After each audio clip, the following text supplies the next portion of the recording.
The colonists resented armed men marching in their midst. They began to express their resentment openly, hurling stones as well as epithets at the marching soldiers until the commanding officer gave orders. "Fix bayonets! Charge!" The battle was on. It resulted in the death and injury of many. The incident aroused such resentment that the Provincial Assembly, made up of prominent colonists, called a meeting for the purpose of taking definite action. Two of the members of that assembly were John Hancock and Samuel Adams, long lived their names. They spoke up courageously and declared that a move must be made to eject all British soldiers from Boston. Remember this, a decision in the minds of two men might properly be called the beginning of the freedom which we, of the United States, now enjoy. Remember, too, that the decision of these two men called for faith and courage because it was dangerous. Before the assembly adjourned, Samuel Adams was appointed to call on the governor of the province Hutchinson and demand the withdrawal of the British troops. The request was granted. The troops were removed from Boston, but the incident was not closed. It had caused a situation destined to change the entire trend of civilization. Strange is it not how the great changes, such as the American Revolution and the World War, often have their beginnings and circumstances which seem unimportant. It is interesting also to observe that these important changes usually begin in the form of a definite decision in the minds of a relatively small number of people. Few of us know the history of our country well enough to realize that John Hancock, Samuel Adams, and Richard Henry Lee of the province of Virginia were the real fathers of our country. Richard Henry Lee became an important factor in this story by reason of the fact that he and Samuel Adams communicated frequently by correspondence, sharing freely their fears and their hopes concerning the welfare of the people of their provinces. From this practice, Adams conceived the idea that a mutual exchange of letters between the 13 colonies might help to bring about the coordination of efforts so badly needed in connection with the solution of their problems. 2 years after the clash with the soldiers in Boston, March 72, Adams presented this idea to the Assembly in the form of a motion that a correspondence committee be established among the colonies with definitely appointed correspondents in each colony for the purpose of friendly cooperation for the betterment of the colonies of British America. Mark well, this incident, it was the beginning of the organization of the far-flung power destined to give freedom to you and to me. The mastermind had already been organized. It consisted of Adams, Lee, and Hancock. I tell you further that if two of you agree upon the earth concerning anything for which you ask, it will come to you from my Father, who is in heaven. The committee of correspondence was organized. Observe that this move provided the way for increasing the power of the mastermind by adding to it men from all the colonies. Take notice that this procedure constituted the first organized planning of the disgruntled colonists. In union there is strength. The citizens of the colonies had been waging disorganized warfare against the British soldiers through incidents similar to the Boston riot, but nothing of benefit had been accomplished. Their individual grievances had not been consolidated under one mastermind. No group of individuals had put their hearts, minds, souls, and bodies together in one definite decision to settle their difficulty with the British once and for all, until Adams, Hancock, and Lee got together. Meanwhile, the British were not idle. They, too, were doing some planning and masterminding on their own account, with the advantage of having back of them money and organized soldiery. The Crown appointed Gage to supplant Hutchinson as the governor of Massachusetts. One of the new governor's first acts was to send a messenger to call on Samuel Adams for the purpose of endeavoring to stop his opposition by fear.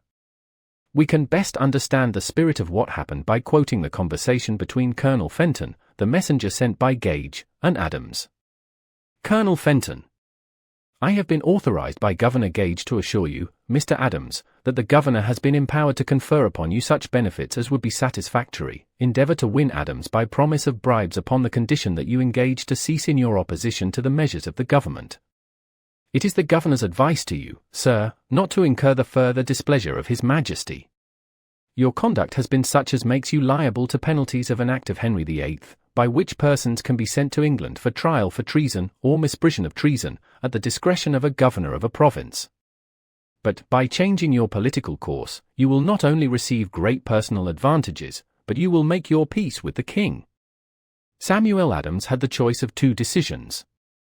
He could cease his opposition and receive personal bribes, or he could continue and run the risk of being hanged. Clearly, the time had come when Adams was forced to reach instantly a decision which could have cost his life. The majority of men would have found it difficult to reach such a decision. The majority would have sent back an evasive reply, but not Adams. He insisted upon Colonel Fenton's word of honor that the colonel would deliver to the governor the answer exactly as Adams would give it to him. Adams' answer: "Then you may tell Governor Gage that I trust one have long since made my peace with the King of Kings. No personal consideration shall induce me to abandon the righteous cause of my country. And tell Governor Gage it is the advice of Samuel Adams to him, no longer to insult the feelings of an exasperated people. Comment as to the character this man seems unnecessary. It must be obvious to all who read this astounding message that its sender possessed loyalty of the highest order. This is important. Racketeers and dishonest politicians have prostituted the honor for which such men as Adams died." When Governor Gage received Adams' caustic reply, he flew into a rage and issued a proclamation which read, "I do hereby, in His Majesty's name, offer and promise His most gracious pardon to all persons who shall forthwith lay down their arms and return to the duties of peaceable subjects, accepting only from the benefit of such pardon Samuel Adams and John Hancock, whose offences are of too flagitious in nature to admit of any other consideration but that of condemned punishment." As one might say in modern slang, Adams and Hancock were on the spot. The threat of the irate governor forced the two men to reach another decision equally as dangerous. They hurriedly called a secret meeting of their stanchest followers. Here the mastermind began to take on momentum. After the meeting had been called to order, Adams locked the door, placed the key in his pocket, and informed all present that it was imperative that a congress of the colonists be organized and that no man should leave the room until the decision for such a congress had been reached. Great excitement followed. Some weighed the possible consequences of such radicalism, old man fear. Some expressed grave doubt as to the wisdom of so definite a decision in defiance of the Crown. Locked in that room were two men immune to fear, blind to the possibility of failure, Hancock and Adams. Through the influence of their minds, the others were induced to agree that through the Correspondence Committee, arrangements should be made for a meeting of the First Continental Congress to be held in Philadelphia, September 5, 1774. Remember this date. It is more important than July 4, 1776. If there had been no decision to hold a Continental Congress, there could have been no signing of the Declaration of Independence. Before the first meeting of the new Congress, another leader in a different section of the country was deep in the throes of publishing a summary view of the rights of British America. He was Thomas Jefferson of the province of Virginia, whose relationship to Lord Dunmore, representative of the Crown in Virginia, was as strained as that of Hancock and Adams with their governor. Shortly after his famous Summary of Rights was published, Jefferson was informed that he was subject to prosecution for high treason against His Majesty's government.